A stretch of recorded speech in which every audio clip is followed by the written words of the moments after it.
سعودی عرب میں مسلمانوں کے لیے مقدس شہر مکہ میں بیت اللہ یعنی خانہ کعبہ کے کلید بردار ڈاکٹر صالح بن زین العابدین الشیبی وفات پا گئے ہیں۔ وہ خانہ کعبہ کے دروازے کی چابی جسے کلید کہا جاتا ہے کہ محافظ تھے، اور کہا جاتا ہے کہ یہ ذمہ داری ان کے خاندان کو پیغمبر اسلام کے دور میں سونپی گئی تھی۔ صالح بن زین العابدین کا خاندان صدیوں سے بیت اللہ کی چابی کا رکھوالا ہے۔ وہ الشیبی خاندان سے کلید کعبہ سنبھالنے والے 190 جانشین تھے۔ صالح الشیبی 2013 میں اپنے چچا عبدالقادر طٰہٰ الشیبی کی وفات کے بعد خانہ کعبہ کے کلیدی محافظ بنے تھے۔ ڈاکٹر صالح الشیبی 1366 ہجری کو مکہ میں پیدا ہوئے۔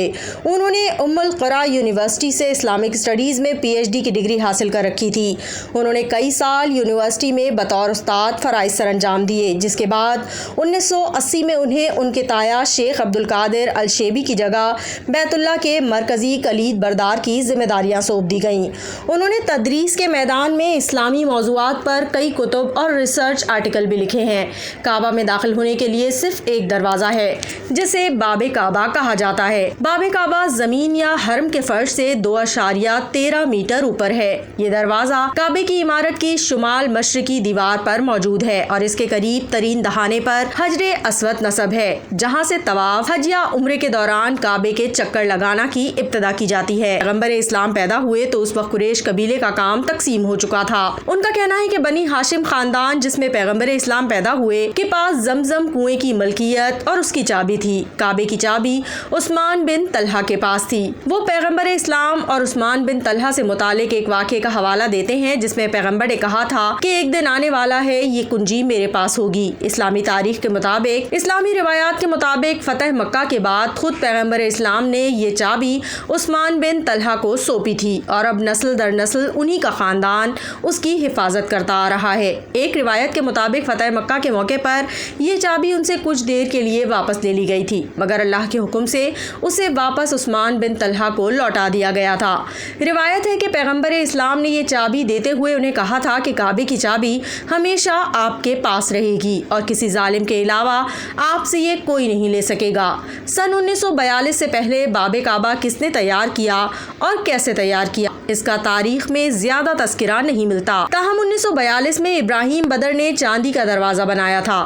اس کے بعد 1979 میں ابراہیم بدر کے بیٹے احمد بن ابراہیم بدر نے خانہ کعبہ کے لیے سونے کا دروازہ بنایا۔ یہ دروازہ تقریباً 300 کلو گرام سونے سے تیار کیا گیا تھا۔ سابق کلید شیخ عبدالقادر کے دور میں شاہ عبداللہ کے حکم سے کعبے کے تالے کو تبدیل کیا گیا۔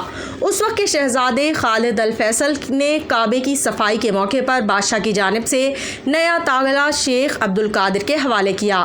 جب شیخ عبدالقادر کی طویل علالت کے بعد وفات ہوئی تو ان کے کزن ڈاکٹر صالح بن زین العابدین الشیبی اس چابی کے نگران بن گئے۔ کعبے کے تالے اور چابی دونوں کو تاریخ میں کئی بار مختلف حکمرانوں نے ضرورت پڑنے پر تبدیل کیا۔ کعبے کی چابیاں روایتی طور پر کڑھائی والے تھیلوں میں رکھی جاتی ہیں جس پر قرآنی آیات لکھی ہوتی ہیں۔ حالیہ عرصے میں خانہ کعبہ کی خدمت گزار کی ذمہ داری اس کے قفل کھولنے اور بند کرنے تک محدود ہو گئی ہے۔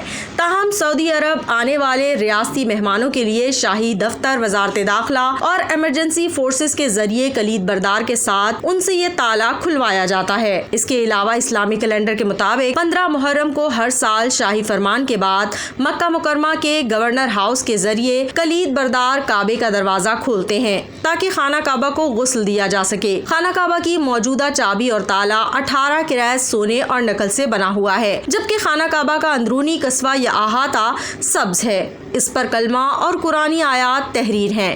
ترکی میں ایسی 48 چابیوں پر مشتمل ایک میوزیم موجود ہے جو عثمانی حکومت میں خانہ کعبہ کو کھولنے کے لیے استعمال کی گئی تھی، جبکہ سعودی عرب میں ان چابیوں کی خالص سونے سے بنی 2 کاپیاں موجود ہیں۔